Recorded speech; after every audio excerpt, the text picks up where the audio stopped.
All right, let's dive right into the heart of Jaipur, India. You know, the famous pink city. We're going to explore a temple that's way more than just a place of worship.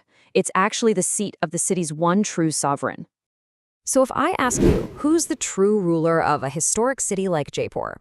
You're probably picturing a long line of Maharajas, a royal family ruling from some grand palace. But what if I told you the most powerful ruler here isn't a person at all? That's right. The true ruler, in the hearts and minds of so many people there, is a deity housed in the Govind Devji temple.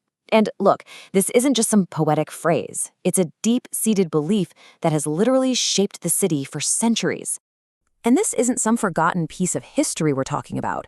It's a living, breathing tradition that's still a huge part of Jaipur today. But that really begs the question, right? How? How exactly does a sacred idol become a king? Well, the whole story really starts with the idol itself. Its origin isn't just about faith, it's about a direct, divine lineage that gives it this incredible, almost tangible power. So the idol is called Vajrakrit, and that name is absolutely crucial because this isn't just a statue of Lord Krishna. The legend says it's a perfect physical likeness of him. This is really where the idol's authority comes from. The story goes that it was crafted by Bajranaba, Krishna's own great-grandson. It's believed to be one of only 3 idols on Earth that captures Krishna's exact appearance, specifically his face. So for devotees, praying here isn't symbolic. It's like looking directly into the face of God.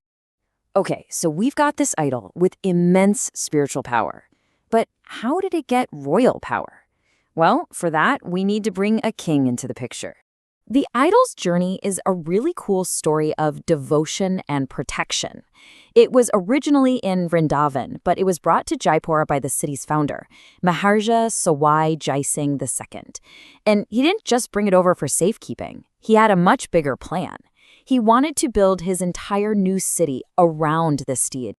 And that one decision basically defined their whole relationship. The Maharaja, he was the earthly administrator, the guy running things on the ground. But Govind Devji was the divine sovereign, the true ruler.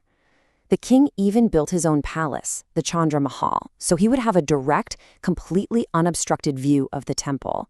In every way possible, he cemented his own role as the deity's servant and the deity's role as the city's real king. So we've got ancient divinity and royal history all mixed together, but the story doesn't end there. In fact, it takes this surprisingly modern turn, and it involves a total marvel of engineering. 119 feet. Just let that number sink in. What on earth does a number like that have to do with a centuries-old temple? Well, the answer is pretty incredible. This is the temple's satsang hall, the main prayer hall. And get this, its roof spans a massive 119 feet with 0 supporting pillars. It's such a mind-blowing feat of engineering that it actually held a Guinness World Record. It just goes to show you this temple isn't just some relic of the past, it's still innovating today. And all of this brings us to the temple today. Because it's not a quiet museum piece, not at all. It is the vibrant, beating heart of Jaipur's spiritual and cultural life. The whole rhythm of the temple is dictated by 7 daily rituals called Aartis.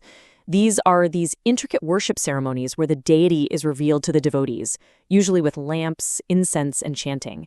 And this happens 7 times a day, from before dawn until late at night. Each one has a different theme, a different ornate costume. It creates this constant flow of energy. And the scale of this devotion, it's just immense. On any regular day, you'll have thousands of people visiting. But during big festivals like Janmashtami, that's the celebration of Krishna's birth, that number just explodes into the hundreds of thousands. It feels like the entire city converges on this one spot to pay their respects to their divine ruler. So when you bring it all together, you can really see these 4 incredible pillars that support this whole idea. You've got the spiritual power of the idol itself, being a direct likeness of Krishna. You have the royal power given to it by the city's own founder. Then there's the architectural power of a modern, record-breaking wonder. And finally, you have the cultural power, with it being the living center of worship for millions. It all kind of leads to this one final thought.